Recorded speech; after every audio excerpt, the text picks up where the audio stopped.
My name is Steph, and this is how I healed from over 10 years of chronic illness, including diagnoses like EDS, mast cell activation syndrome, severe multiple chemical sensitivities, food allergies, IBS, dysautonomia, long COVID, and more. So before all of this happened, I was working as a scientist, I was hanging out with my friends, I was really into cosplay. If you're not familiar with that, it's dressing up in costumes that I would make or purchase and going to conventions. I was really into going to Disneyland and seeing and spending time with my family, all sorts of fun things. And over time, I found that I started to have more and more kind of weird symptoms that weren't going away with traditional treatments. It started with allergies, then it started to morph into gut issues and all sorts of leaky gut, all sorts of things with that. Then it started morphing into, I'd have lab work come out of range, I had low vitamin D, I was anemic. I started having chronic neck and back pain. My nervous system started getting involved. I would have a lot of anxiety. I would have a feeling of vibration in my body. I'd have tingling and numbness and panic attacks all the time. I also started having heart issues with palpitations, SVT, if you don't know what that is, supraventricular tachycardia, dizziness, vertigo, fatigue after exercise. I'd have anxiety and chest pains. I went to see doctors and I got diagnosed by one doctor with Lyme disease and was put on a Lyme disease protocol. And that actually was a turning point that made everything worse. I had diarrhea daily for over a year, multiple times a day. I had fevers. I had excessive dry mouth, dry eyes. I had, lightheadedness. I had crazy bloating, TMJ, muscle soreness, pain, back spasms. I started having extreme fatigue. I had intracranial hypertension. I had sinus issues. I had rashes all over. I had brain fog. I would mix up my words. I would misspell words while I was writing. It was crazy. Shortly after, I was diagnosed with mast cell activation syndrome and also mold illness, or CIRS, chronic inflammatory response syndrome. At that point, I tried a, low histamine diet. I tried removing tons of foods from my diet and ended up only eating a handful of foods for about 5 years, I would say. I was super, super sensitive to any kind of chemicals. I could smell the ink that they used to print books, even if the book was printed years ago. I could smell the spa and pool water when I was living in a hotel. Even though I was on the 3rd floor and I would be like in the bathroom with the door closed, I could still smell it. I had this super sense of smelling, and it really made going anywhere really difficult because a lot of places use fragrances in their space. And so I would get really sick from going these places. And all of the illness and all the symptoms just added up until I felt so anxious all the time, so depressed. My daily life got very small. I couldn't do much. I lived in one room of a hotel. I could eat, like I said, maybe 5 foods. So I ate the same foods every day. I spent most of my time, in the dark because I couldn't handle a lot of lights, a lot of sounds. And it had gotten bad over a period of like 5 years. And then for 5 years, I was really sick. At my worst, I felt so hopeless, like I was just going to get worse and be disabled for the rest of my life and that no one would care what happened to me. I was not able to work. I had become separated from most of my friends, partially due to the pandemic and partially because I was just too sick to have a social life at all. I didn't really get to see my family. I was really isolated. And at that point, I feel like I had tried everything. I tried conventional medicine. I had tried going to functional medicine practitioners. I got IVs. I got binders. I got, mast cell stabilizing medication.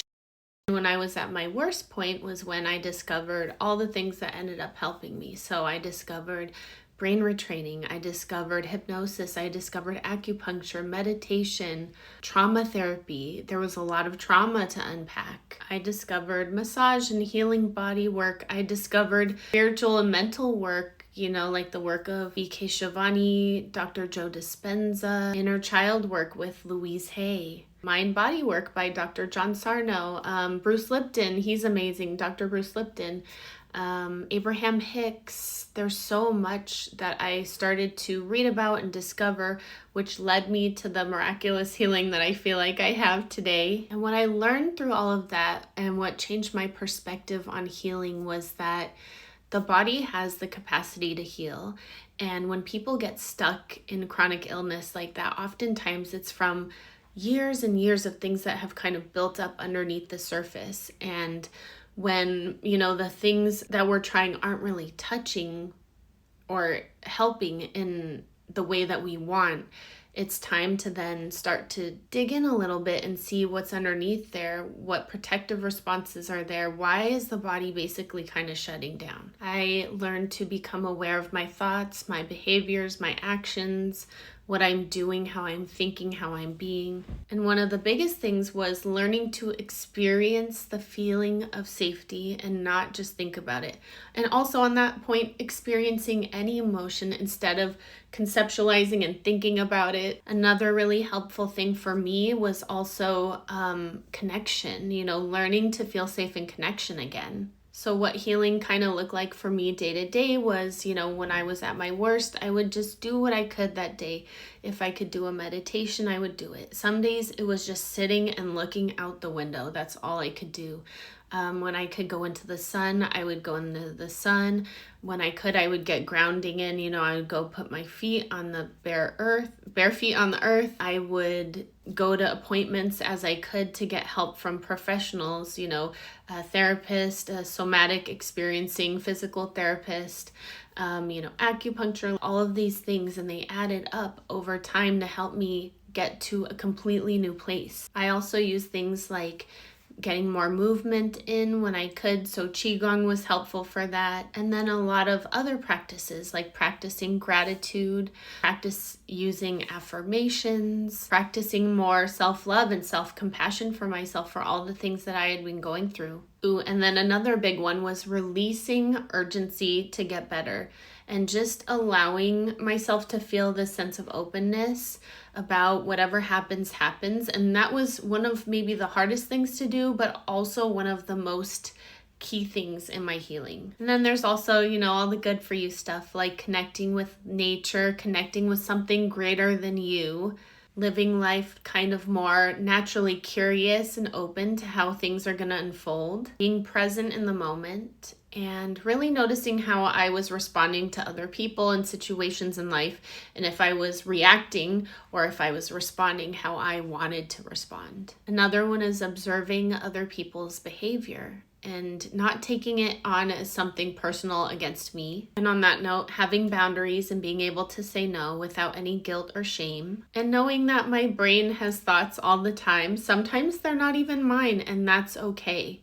It's okay to have thoughts. It's okay to notice them. And so doing all of this, I didn't really notice a lot of changes at first. It seemed like, there were these phases where I would go through where not a lot was happening, obviously to me, but I can tell that things were kind of happening in the background. So I kept with all of these practices and I kept with it. And over time, maybe after a while, I would notice like, oh, hey, I can eat a new food, or I can do this. I can go grocery shopping for more than 5 minutes or at all. I can do these things. And they all started to add up little by little to more and more I could do every week and every month. And so my life today is completely different from what it used to be. I'm completely different from how I used to be in a good way, like a 2.0 version, I used to live in a hotel at my worst, so I'll just go by the worst. I lived in a hotel. I could, sometimes not even shower myself. I needed help showering, or I had doctors that said I would never take a shower standing ever again. I would always need help. But that's not the case, I even go swimming now in the pool that I was so sensitive to before. I pretty much eat mostly whatever I want. I can socialize and do fun things. I can work again. And now I've shifted from being a scientist into more of the mind-body arena because I promised myself when I was really sick, I said, if I ever get out of this, I'm going to pay it forward for other people going through this. So, I made a full transition into hypnosis and hypnotherapy. I can tolerate lights and sounds. I've been to Disneyland. It was like one of the best days of my whole life. I feel like I show up in life more centered. I went to a dentist one time and they said, wow, you're like the calmest person or the most zen person we've ever had in the chair, which I thought, that's a huge compliment. But I show up every day more present, more aware, more intentional with my life, more grateful for everything. Like the other day I was driving and I was like, I'm so grateful for people who invented cars, because imagine, hundreds of years ago, everyone had to walk everywhere. We took horse-drawn carriages and now we can just jump in our cars and get somewhere completely different. I see life as something special. I see people as very special. I can enjoy things again. I think one of the big things when I was sick was it was really hard to actually enjoy anything. I think I was just mainly numb.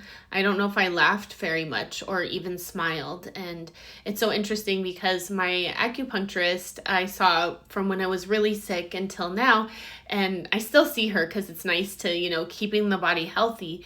But I remember that there was some turning point, maybe I would say maybe like a year and a half into when I started doing all of these different things that helped me heal. And she was just telling me how it was so interesting watching me come into her office. And I was just so quiet and withdrawn. She could barely even look at me and, get maybe a few words out. I was so in protective mode and so shut down.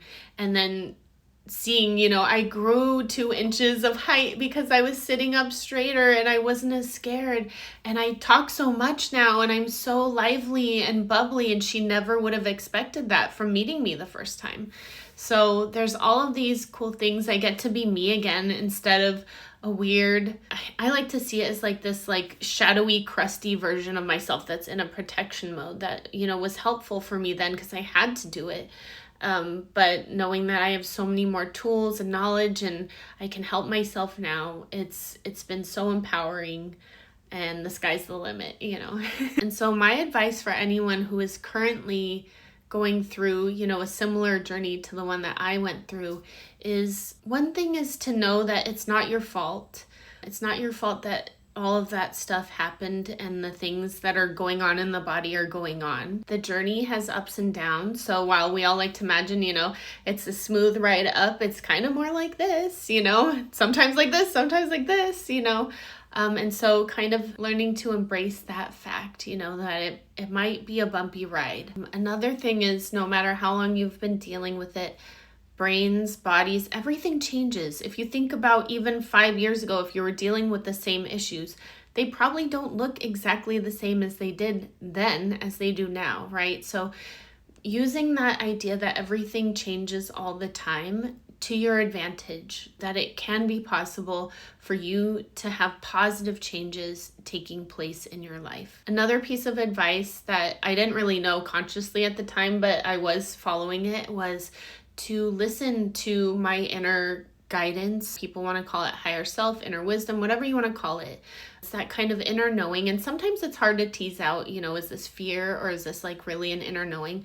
But sometimes you'll just get the sense like, oh, I heard about this one thing and it's kind of been popping up a few times now and I'm kind of feeling drawn to it. Listen to that. That is so important. That will take you so far on your journey of, healing. And it's really important. If you notice things popping up, there's a reason for that. It's not always random. And last one is that you don't have to do it alone. I was like the queen of, I'm going to do everything. I'm going to prove that I can heal myself and it's going to be just by myself and I don't need help. And ultimately, that did not serve me. It didn't help me. It just made me feel like I was letting myself down because I wasn't able to do things myself. But it's okay. That's literally why there's like billions of people on our planet, right? We're all here to help each other and we're all here to connect and we're all here to share our strengths and our wisdoms with each other. And it doesn't make anyone weak or stupid or less than if they need help. That's a big thing, is learning to accept help and accept it and not feel bad that you needed it. You're sorry to report you're just a human, humans need help sometimes. I think if someone was injured and they had to go to the emergency room, I don't know if they would feel bad about bothering the doctors to help them, but that's kind of like how it works, that's the doctor's job is to help people there, and so when you're going through this, if you find someone that you're drawn to help you for the emotional work or for the thinking work, it's the same concept. Like it's okay. They're there to help you, and it's okay. It's helpful to get help. You're going to help yourself in the long run. And then if you're someone who likes helping other people like me, you'll be able to do that when you're at your best, or at least when you're feeling better. So my last words on this for now are, don't give up on yourself. You have a lot to offer. We're all happy that you're here, and it's kind of a road, but you can do it. You can get through this, and there's lots of people out there to help you if you're stuck. There's lots of resources, to help you, and you're going to find your way, and I believe in you. Okay? Take care. Bye.